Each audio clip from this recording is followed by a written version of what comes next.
Okay, we'll call the November 24th, 2025 City Council work meeting to order. Item number 1. Mr. Mayor and Council, we're starting off here with the Park and Trail dedication discussion. We've had some work on this in the past, and I have Nate here with us to give us a rundown of the discussion so far at Parks Committee and some of the comparisons in neighboring communities, and hopefully we can still continue to gather information before we make an ultimate decision on this. So I'll turn it over to Nate. Good evening, Mayor and Council members. In 2020, there's kind of two issues here on this item. We have the park dedication fees and the trail dedication fee. It's been discussed by the Park Commission and the Planning Commission.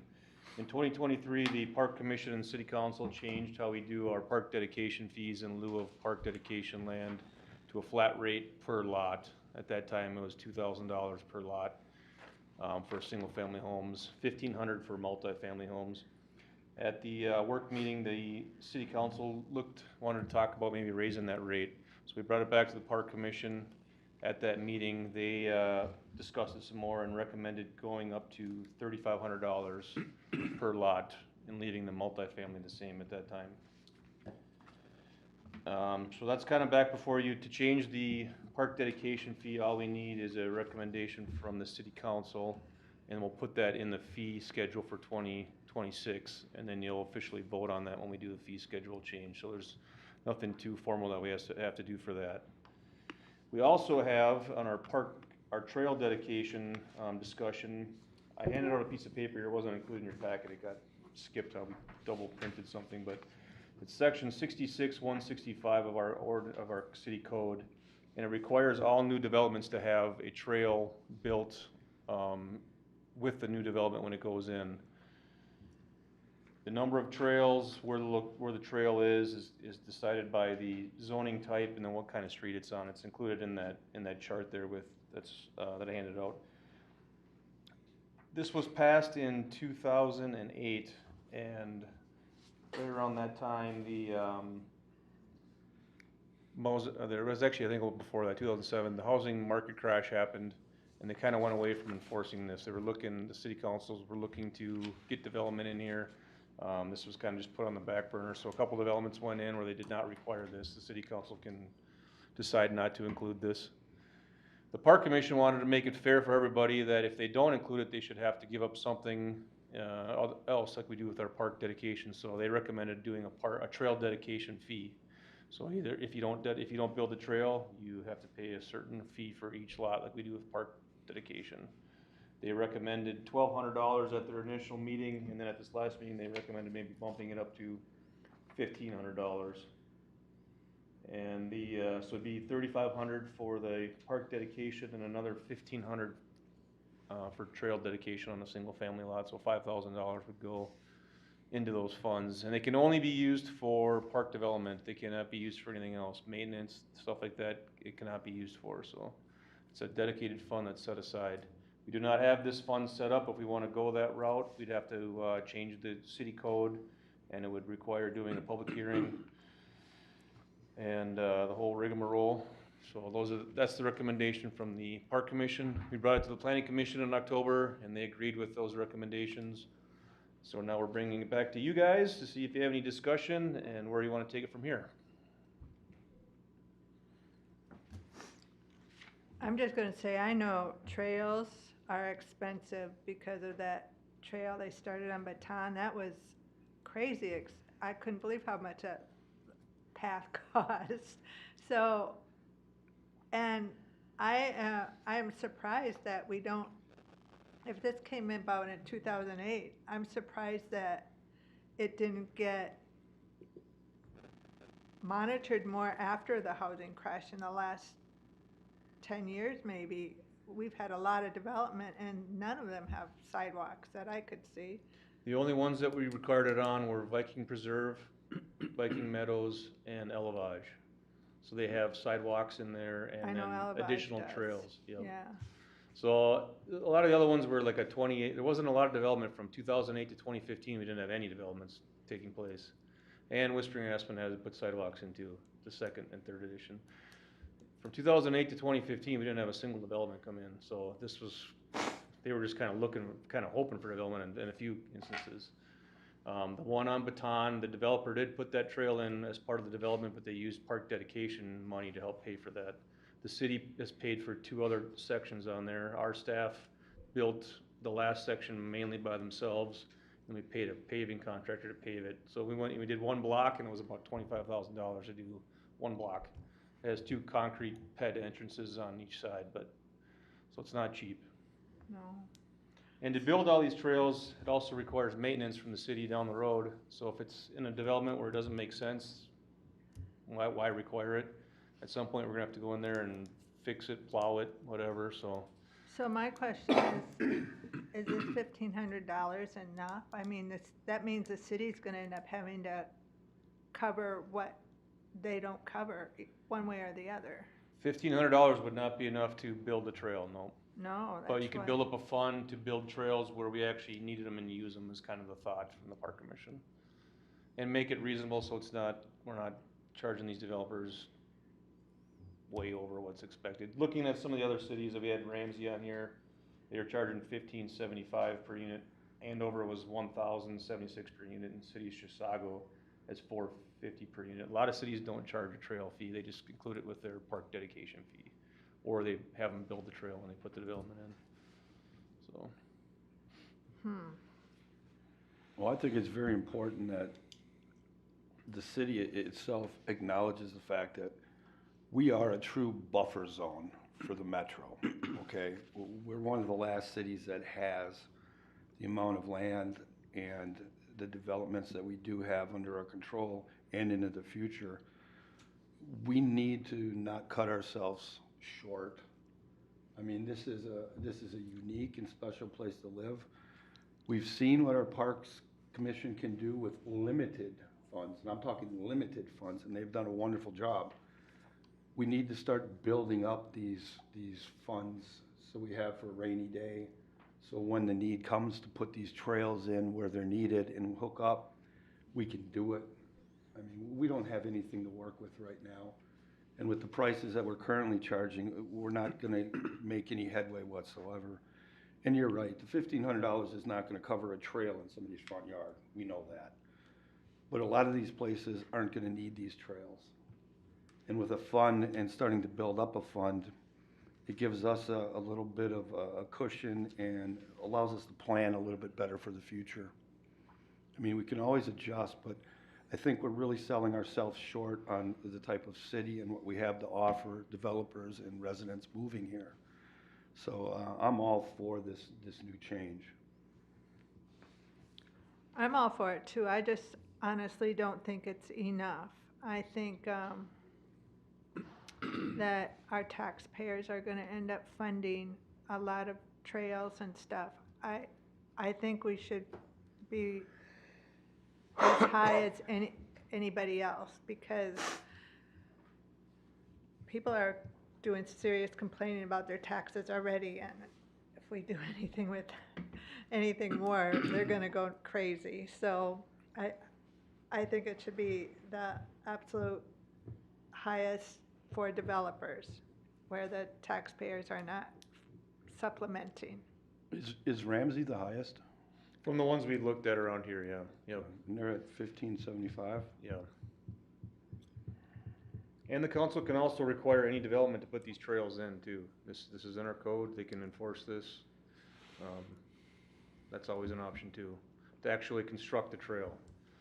This money that we're setting aside would be to help build trails that maybe aren't part of a development that's going in, so like to finish the Baton Trail, or we have a couple other neighborhoods we wanna try and connect that wouldn't fall under this code because there's no developments taking place, but we'd have some money to maybe tap into to help do those connections. The Park Commission's got a lot of them on their plans, but they're expensive. A lot of our problem is the wetlands around here. It gets expensive when you have to go across wetlands or. I agree, and I think developers would pay that 1,500 versus put in a trail, because it's way cheaper to pay this, over 25,000, and that's what it's gonna end up costing, if not now, in the future, for some of these houses that have 2 acres on them. And guaranteed, the street I live on, we don't need a sidewalk or a trail because our street is nice and wide and people can walk their dogs and there's plenty of room for 2 cars and dog walkers and bike riders. But other streets are not so wide and are faster. And I see bikers on some of these more narrow, fast roads, and I don't think we don't do any county roads, right? No. But yeah, so I do agree, some of these faster roads definitely need, and especially if people have to cross and connect to get to the park, like the one on Wild Rice or Durant, which I never know which side is which. Did I hear you correctly? We can enforce that trails be put in by developers and collect this fee? You can't do both, but you Okay. could if you wanted. The developers would much rather pay the fee because it'd be a lot cheaper. Right. But the planning commission and city council can enforce that they put these trails in per our city code as it's written right now.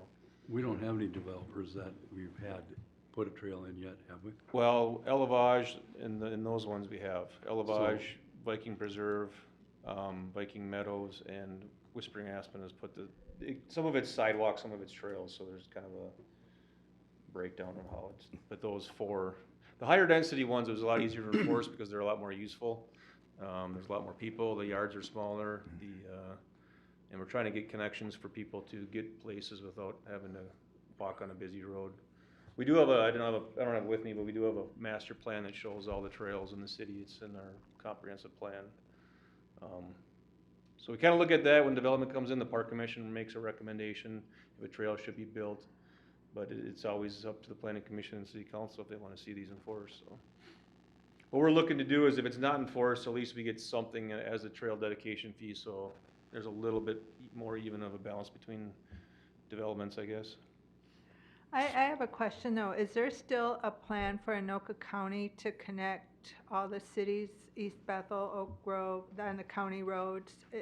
Wasn't there some big plan to connect all these towns to all the parks, to the river and all those different places?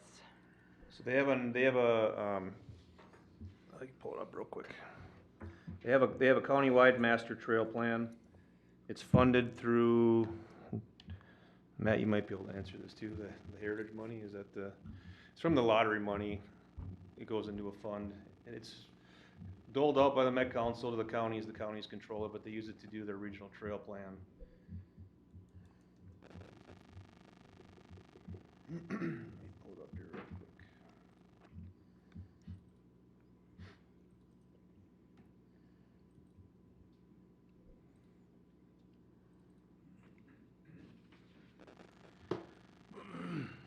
In East Bethel, there's 2 trails. One goes from east to west, basically along 221st.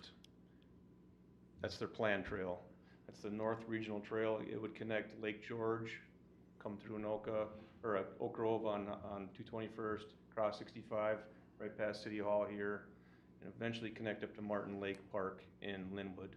There's another one that they're working on that would go north-south, but it only touches East Bethel in the very southeast corner in Lexington. Basically follows up Lexington to that same Martin Lake Park. Oh, thank you. So just for clarification, when you're talking trails, that includes sidewalks is considered? Some of it is yes, yep. Okay.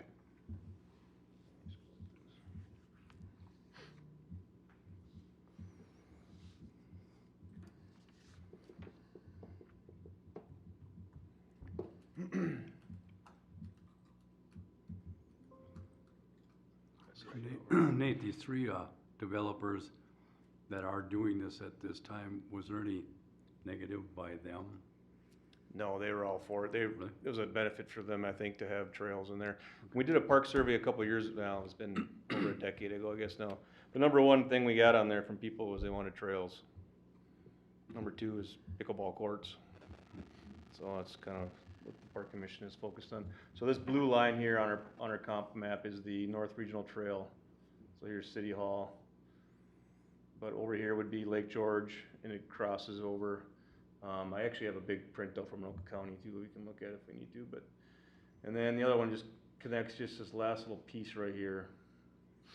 And then it follows Lexington over to Martin Lake. It would go down Lexington and connect up to Ham Lake and Blaine where the trail's already in place. That's probably a long ways out, it might not be in any of our lifetimes.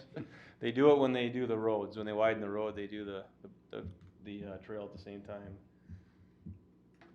Oh. We've had them out and we've tried to lobby with the Parks Department to try and get this as a priority, but the money kind of follows development in the busier Andover, Blaine, Coon Rapids area. It's slowly making its way north into Ham Lake, along Bunker there and stuff.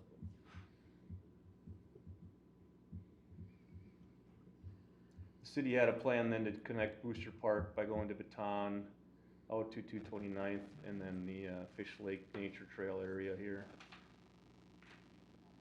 We've got a lot of those right-of-ways already in place.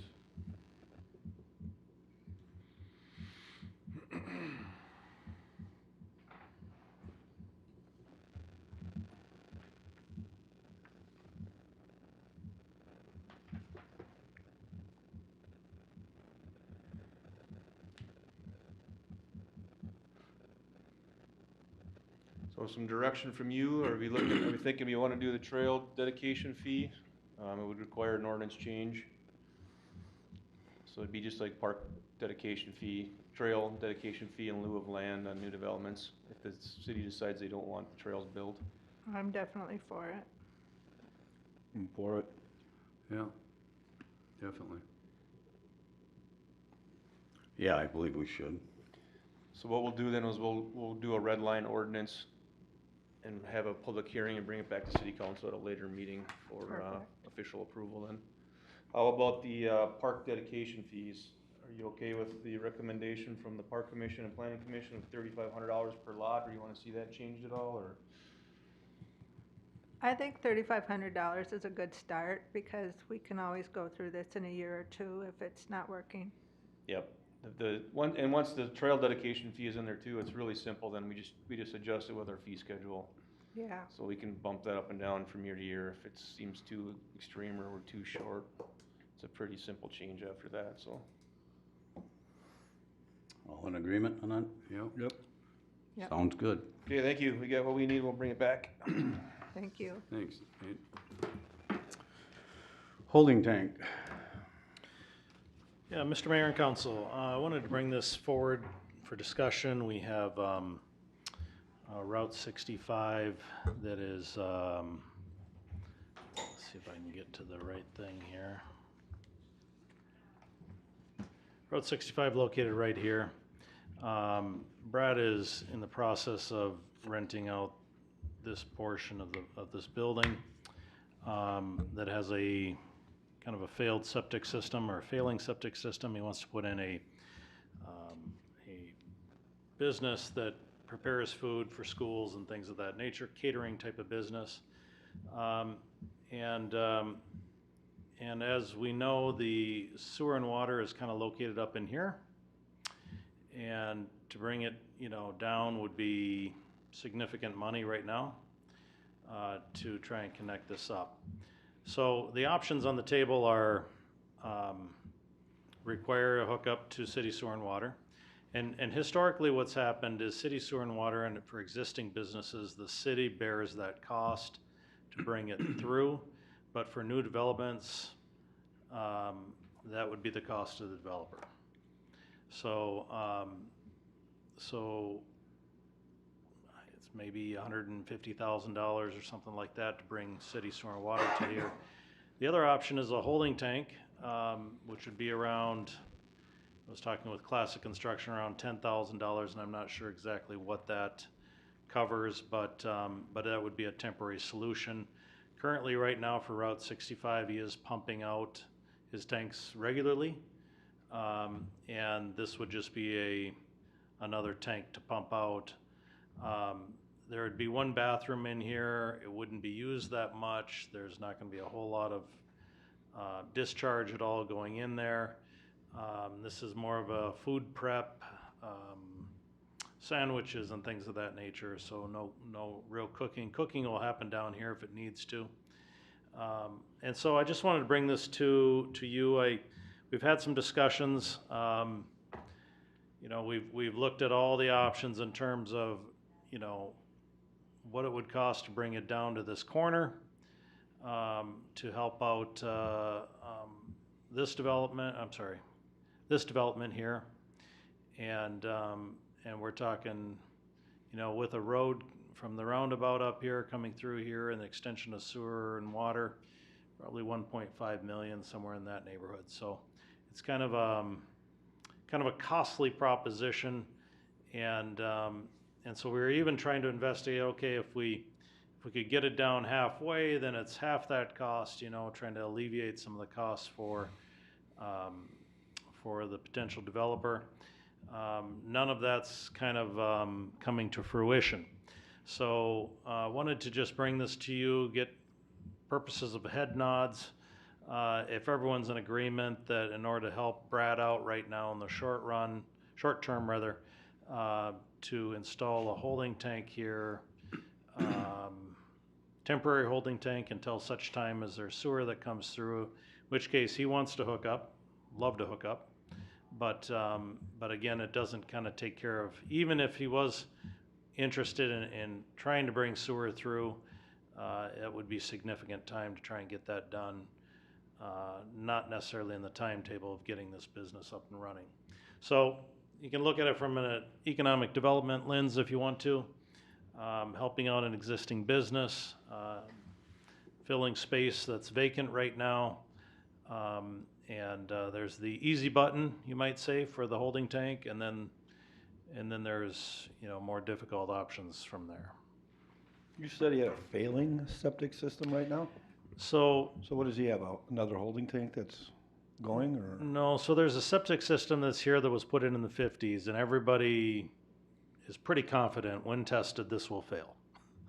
So so essentially, in order to run a commercial business out of here, it would have to be tested, and we're going to have that problem. So I believe, if I understood correctly from Classic Construction, the project would be to remove the septic that's there, and then place in a holding tank. Would be I think they're a plastic holding tank now.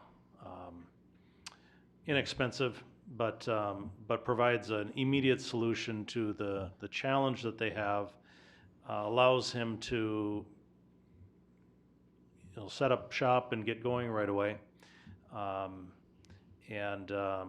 think in this particular building, he's putting together food for schools right now. He's looking to do food for jails, that type of catering, kind of a high volume catering prospects that he'd be fulfilling from that portion of the building.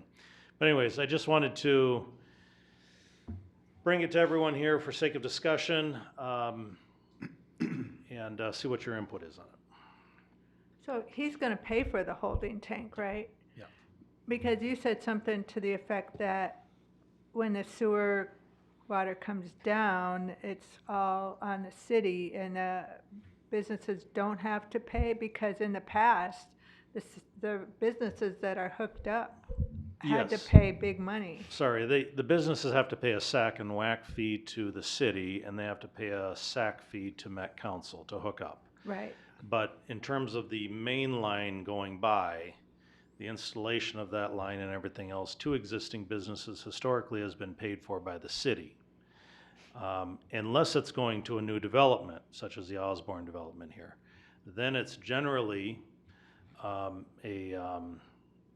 cost the developer carries, and sometimes that's offset with TIF, which the city has done before in the past as well. So there's different ways of handling that cost, but essentially what he's saying is when this goes by, we have a policy that for commercial businesses, you're required to hook up. Right. There are some right now that aren't hooked up. There was some leniency given to them during the COVID times. We're working with them right now to get that completed. But until it goes by, you know, there's a need for handling wastewater, and And a holding tank is not necessarily the preferred option, right? It's, the holding tanks were put over on the beach because there was this ultimate plan that sewer would come over there, which never happened. And so you have kind of a not great situation there. But again, he's willing to sign whatever needs to be signed or agreement saying that, yes, when this goes by all means, want to hook up, because pumping is not inexpensive on a Right. regular basis. I have no problem with it. I think we should support our business owners to the fullest extent possible. I think the challenge is that holding tanks, when not pumped regularly, create a problem, right? I mean, overflow or whatever the case is. I think Brad has a long history of doing it right because he's got a Yeah. business to the south that has to do it on a regular basis, and he knows that. So he's very familiar with what it takes. I think his level of professionalism on this is notable. Absolutely. So How many businesses are gonna hook up to that? Just two just then? him, just him, two? just him. Okay. Yeah. So currently, the other two buildings ain't hooked up to it right now? I'm not sure the status on the smoke shop and I would think they are. the other one. They're owned by Carlson. they may be buildings. hooked up to that drain field then, I'm not sure. But my understanding is it was coming out. So I guess that would be one area to clarify is is it a holding tank for all of them? But then why would he be paying to have it pumped? So that's a question, I guess. Yeah, just a question to ask, because I know Carlson owns all three of the buildings. Sure. He actually owns Route 65 and the other two to the south too. Yeah. I'd say, yeah, with the holding tank to help him get going on his situation until the line is put in. I have no problem with the holding tank. Yeah, as long as we get the agreement in the future. Okay. Everybody Okay. good with that? But the thing is, Yeah. if Brad doesn't own it. He's doing it at his own cost. Right, That's- but I mean, as far as hooking up to the sewer, he's gonna be that Well, responsible that's too. true too. But You know, he's 'cause if you don't own the he's building. trying hard to buy all this from Oh, is he? Carlson. Okay. He has been for years. Oh, has he? Okay. Good idea. And Mr. Carlson, I suppose he's up in his 80s now, so Oh, yeah. he's a hard one to deal with, I guess. Well, I'm trying to find that. Is that the Page. holding tank? No. This laptop needs to go in the holding tank. That's cool. Was it under the word? There we go. Okay, alrighty. All right, we'll go to item 3. Mr. Mayor and Council, we've got Fire Chief with us here this evening to talk about fire grant opportunities and officer appointments, so I will turn it over to him. Mayor, members of the council, thanks for taking the time to listen to me on these two topics. Grants is probably going to be a fairly short discussion, but I wanted to bring up a couple of different opportunities that will be coming up. I believe it's Centerpoint that does a 50-50 match grant for equipment purchases every 2 years. We could potentially be in line for that one. There's another one, Firefighters Charity Foundation or Charitable Foundation, which is a continuously open one that they accept and award according to their timetable. This is again for purchasing equipment and that kind of stuff. And then AFG is the federal ones that the city has gotten before. There's been significant changes since COVID happened with some of this stuff and just updates with the system. I'm working on getting through those updates and ensuring that we're ready for that next round that opens when they do. My big thing here is I'd like to be prepared. I'd like to look into and chase down the Firefighters Charitable Foundation grant and be ready for Centerpoint should it become available to us. This is more of a question of, do you want me chasing grants How do you want to be notified of them? How often do you want to be updated on them?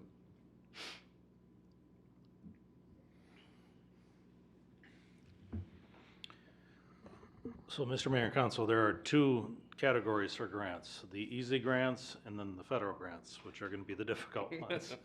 And the federal ones may require hiring some professionals to help draft them and that sort of thing.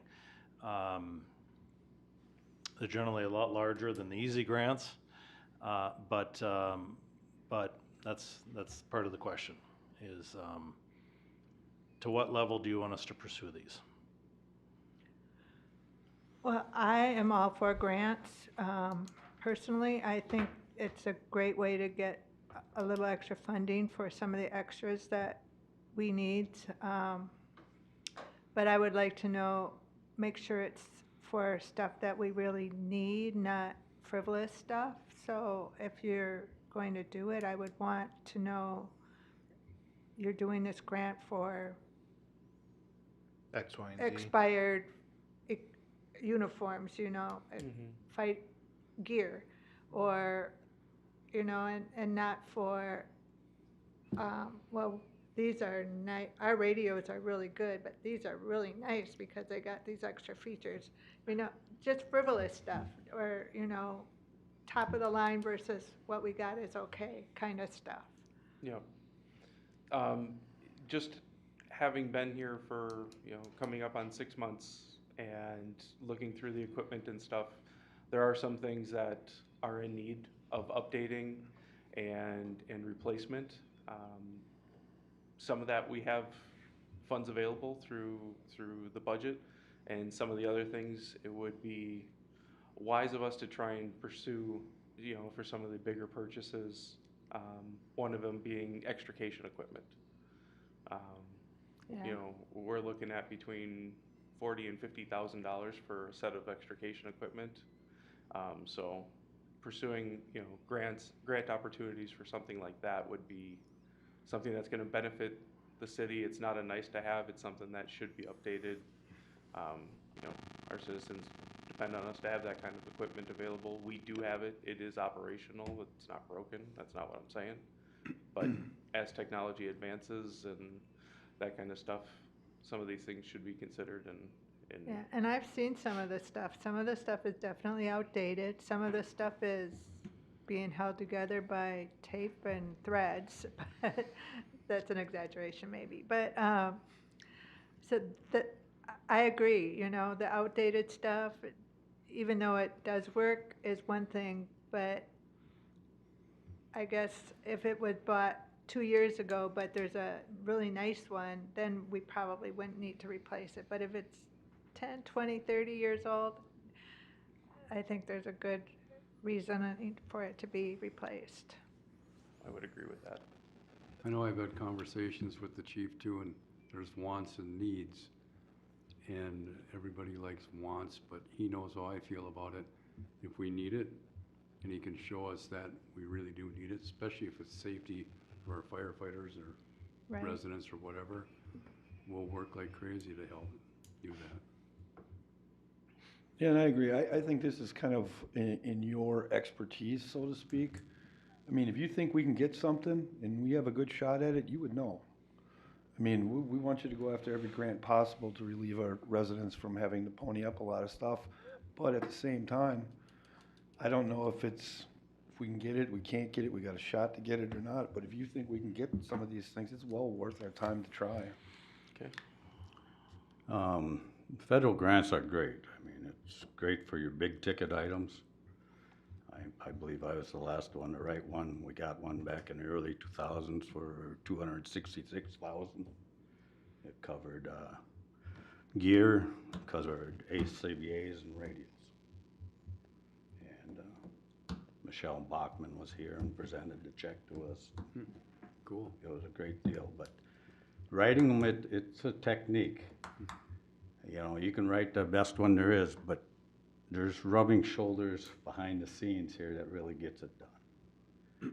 And if you're gonna deal with somebody for writing one, you better go through Jerry Strike, because Jerry's probably the best one to get, he knows the ins and outs, how to get them. That's what I was just gonna say, I would imagine. He's very Jerry knows good how at to it. do He Yeah. helped me with writing mine a lot, Today, but he's good guy. We can definitely engage in talks with him and yeah, see if he he's knows the available ins for and that. outs, and he knows the players, you know, and if you're gonna do it, that, I would really have him counseling on it. I agree.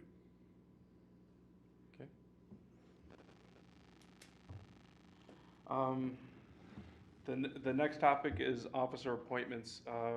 We discussed this at the work session on 10/27, and it was brought up that we should potentially revisit it. We had talked, or I had brought up the idea of appointments at a certain level of our officer corps being district chiefs and the captains. Currently, they're on terms. I believe they're 2-year terms. So every 2 years, people have to reapply, go through the interview process, and be reappointed for the next period of time. I would like to see the district chiefs and the captains, the upper levels of our officer corps, on the paid-on-call side, be appointed, because there's an operational continuity there at the higher levels to ensure that we can keep working on officer development. There's consistent personnel to build a foundation from. We can eliminate stress from the unknown coming up on the 2-year cycle. Who's going to be in that position? Who's going to apply? What is anybody going to apply? I've got a few other things on here. We're maintaining a consistent level of knowledge of current projects and initiatives going on. And I think one of the bigger things is to drive buy-in and initiative from that officer corps.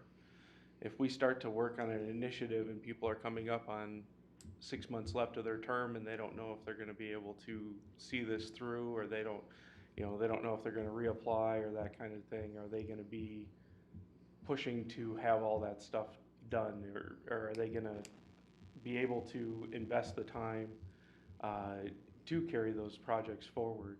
And I believe appointment provides that security and that continuity to continue to move things forward at that higher level. In order to provide room for upward mobility within the department, that's where the lieutenant's position would stay on a term basis. It would give people that opportunity to step up into that leadership role as a junior officer on the department, if you will, and experience that.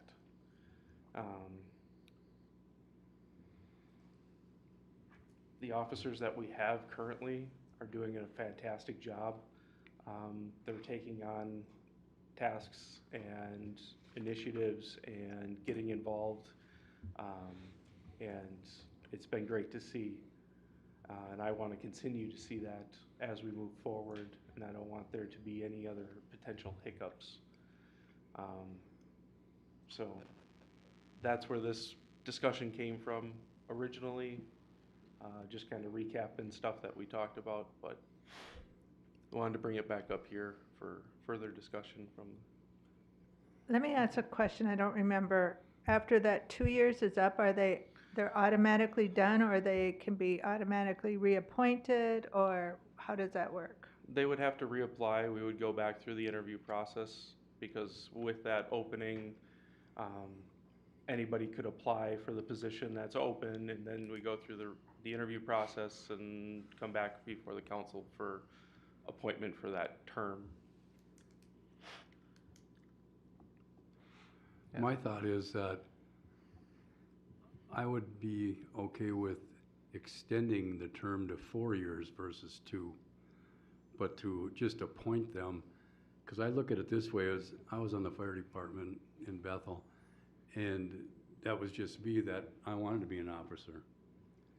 And so I fought for it and I became a captain. But the thing is, when you have people that are underneath you that are learning, And if they want to achieve that status of captain, district chief or whatever, if you have people that are not, you know, that you can't really basically change them out, I don't want the ones below thinking, well, what good is it? I can't ever become a captain or a district chief because these guys are in the position and I have to wait till if they're gonna retire, quit, or whatever. So I mean, I think personally that 4-year term and just let them reapply, because then when you got other guys coming up, they can apply as well. That's my opinion. And I think a 3 to 4 year is good. So this is coming from my military background now, because I know it takes 2 years before you really know your job really well enough so you can be an expert at it. 3 years, you're a super expert, you know the ins and outs, you know what you can skip a step here, skip a step there, and you might start doing that, you might not, you might, whatever. But I also think once you're in for 3+ years, you get a little bit of a head on you and you think you know it all and you're irreplaceable. And I feel like they might start treating people not so great. They might, and this may not ever happen, but it has happened where we've had somebody in and it's really, really hard to get rid of people. We've experienced that when I was on the council before, trying to remove a person, and then there's the lawsuits and there's this and there's the big fight. And I don't want that. So that's why I'm kind of going with the 3 to 4 years option and not, I think 5 is too long. I think 2 is too short. So I'd go with anywhere between 3 and 4 years.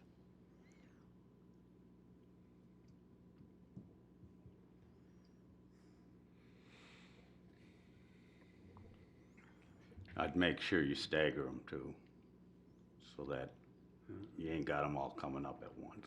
Mm-hmm. Yeah, That's a good idea. point. I wasn't aware of what the staggering was prior to my arrival. I just was It told was that- staggered originally when Mark put it into place. The notes on that, who knows where they are. And unfortunately, I haven't been able to find those, so Yeah. I'm gonna make sure that this is in writing on how Yeah. it's decided that it's going to go forward, so that it's in policy and understood how it'll go forward. The current positions that are posted are for district chief and captain, and the senior firefighter duty officer. I did ask the lieutenants to stay on for another year so that we can start to stagger them.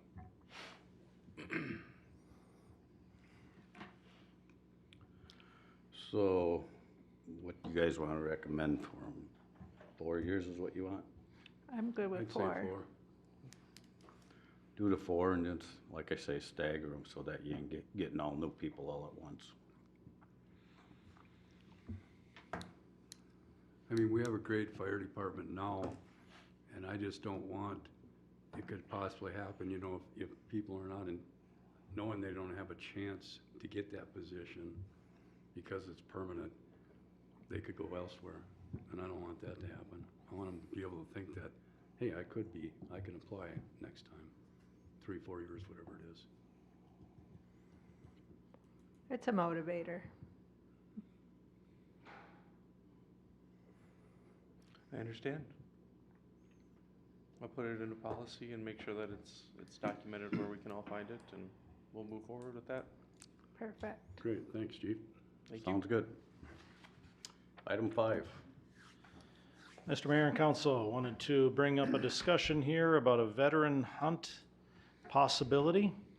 I had mentioned this to Councilmember Miller quite a long time ago, and we've kind of been slow to, not him, myself, slow in getting this off the ground, but nevertheless, City of Anoka has what they call Waterfall for Warriors, and this is a hunting opportunity for veterans to essentially come a half hour before sunset and stay till lunch. You'll see them grilling there. And it's a way of thanking them for their service.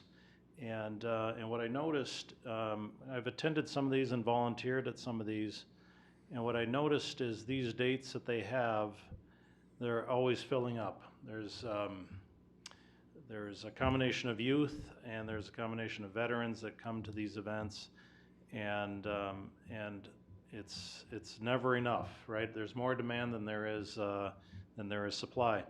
And so we started thinking about this early on, about what would it look like to possibly expand this. I know that this city of Ham Lake was approached and they turned it down and decided not to go ahead with this, but there's still a demand out there for more veterans to participate. It's just amazing to go to one of these and kind of see the smiles on these guys' faces, that they can go somewhere in the metro area here. They don't have to drive all the way out to Fergus Falls or South Dakota or somewhere like that, but they can go kind of in the metro area, and that the cities have, at least Anoka has set this up so it's easy to do. It's supported by a lot of different organizations here. Federal Premium provides ammunition. They're very excited about this. I've been speaking with a gentleman by the name of John Zennel, who actually I think lives in Oak River. And he said, absolutely, if you guys set this up, we're on board 100%. Just let us know how we can help out. So there's actually there's a guide in Ham Lake that was trying to set it up in Ham Lake, and when he learned that possibly East Bethel might be interested in carrying this, said, let me know, I'll be there to help do it. So he's super excited about that possibility. We have a firefighter, Tyus Carlson, who when he learned of it said, let me know, I'm there to help out. So there's a lot of people that are potentially interested, and it really kind of boils down to location. Just on Friday, right across the street here, on the Curax land, folks set up over there, and we're blasting geese, driving me quite honestly nuts, because it's like they're calling me out there. But anyways, no issues obviously, being even that close. But one thought was, we've got a pond kind of right behind City Hall here that is home to maybe 100,000 geese, and might be an opportunity to set up a blind there for an event such as this. After the event, then we can bring them back over to City Hall here. We can grill them hamburgers or hot dogs, those type of things. Or geese. You could grill geese if you want. And then also, I know that a lot of these people, Polaris particularly, they give handouts, or people raffle, you pull a raffle ticket or whatever, and if your name's called, you can pick something out. They give away those type of things. So it's just an all-around thank you for their service, and an opportunity for them that I know does not go unnoticed. I think it's great PR, and it's an opportunity that the city of East Bethel can participate in if they wish to. So I wanted to just bring this to the work session, get your input, and if you want us to keep pushing towards this, it's not easy to set up. I'm going to tell you, it's difficult to set up, but once we get going, I think you'll have people beating down the doors to participate. So. Well, I agree. I don't think we can thank our wounded veterans enough. And to do a program like this, if you follow it and you do any work and research on this, it's packed. Like Matt said, it is packed. It fills up very quickly. That's why they have so many events over there, and it turns out to be a wonderful PR for the city, but it's a gift to these warriors to get them out in the field. They get to do a little hunting, chance to win a few things. They get to talk with other veterans. In all, it's a nice event. If we could pull something like that off and have them come here to the city to make something, I'm sure we could probably involve the seniors in that too. We got plenty of senior vets. They love, and they still hunt. They would love it, yes. So, I mean, we've got a lot of possibilities. We've got Polaris right across the street up here on 65, on some other businesses that I'm sure would love to be a part of it and chip in. I think it's well worth looking into for the city. Absolutely. How many veterans would show up at a hunt? How many can be at one time? They had, City of Anoka had 2 blinds, one was on water, one was in the field, and there's probably 20 to 30 spots, you know, that you could Wow. fill. You know, when one poor duck flew over, it was, It's already clean. yeah. Disintegrated. But they had the time of their life, you know, just unloading, so. But yeah, you can kind of see some of the field here that they were set up in, and, I mean, it's, and I know that even Classic Construction said, I've got a field up here that might work. Wyatt's, We got Wyatt's Farm right down on the Wyatt's corner Farm. of Cooper's Corner. They said they would volunteer their property if need be. So so we've got, we may be able to Really set up supportive. multiple locations, and then everyone convene back here. Maybe those that can't, you know, walk real easy can go here, and those that can walk across the field can go up there. You know, there's different options, but right now we have an ordinance that says that no guns in city parks except by permit. And so there is an allowance for it. It just has to be controlled, obviously. So I don't think there'd be too much in terms of rewriting city code or anything like that, thankfully. But there are homes nearby, and so part of this is a public discussion, right? For folks to say, all right, you know, is this going to be too much of a challenge for maybe animals that you might have, or something like that? Kind of dispel some of the fear maybe that might be out there, and perhaps get them to volunteer. They may come over and want to volunteer too. So I think it's a fantastic idea. I think we should move forward with it. If something happens, we can always change things, if it's inconvenient or hurts somebody or whatever. But I think it's a great thing. I know for the city of Anoka, they have it in a park, and they'll have volunteers standing by signs saying the park is closed, you know, Right. during the event. I suppose. So you don't have people walking through and that sort of thing. So this lady up here is kind of coordinates it for the city of Anoka, and I think would be a valuable resource in replicating something here, and kind of saying, this is what you want to do, this is how you want to set it up, et cetera, et cetera. So, but it's one of those things we have to set up right. right. You know, we need to talk to everybody around this area to make sure we have their blessings. Right. And then get them involved and set it up right from the beginning, because this will be multiple events. Because people will not be able to get in the first 1 or 2 for sure. It'll be packed. Anyways, that's all I have on this one. I say yes. Well, let's keep going. Yeah, I think it's a good Absolutely. idea to pursue it and see where we end up. All right. This time, that's it, Matt? Yep, that's all I got. At this time, we'll close the work meeting.